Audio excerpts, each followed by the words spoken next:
Қайырлы кеш, қалайсыздар? Менің любимый және сүйікті, жақсы көретін менің жанашыр оқырмандарым. Мен бүгін аман-есен оралдым. Сіздердің барлықтарыңыздан басымды иіп кешірім сұраймын осындай қылықтарым үшін. Бағана эфирде айта кеткенде осындай жағдай болып қалды, кешіріммен қарасаңыздар деп сізден сұраймын. Бүгін енді айтқан сөзім орынды ма, қалай ойлайсыздар?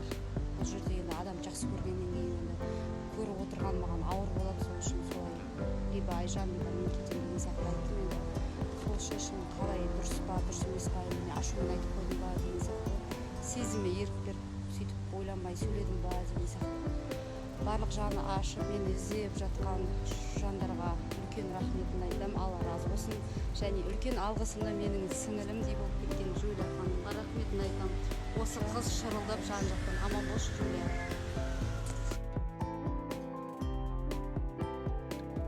Қалайсыздар? Уа, қалайсыздар? Қалыңыз қалай? Не жейсің? Сыр. Қалай вкусно ма? Сыр демейтін, ірімшік дейді. Сыл дейді, сыл. Ірімшік дейді. Зазырға бермей жеп жүрген ғой өзім. Кім жақсы көретіндер бар ма осындай? Ойбай, мамочки. Ай! Короче, осындай жақсы көретіндер бар ма? Мен тырнағымды көрдіңіздер ма, не болып айтқанын деп қоймай солып бастап жатыр. Қараңыздар. Бірақ кейбіреу ашып тұр, кейбіреу солып жатыр. Міне.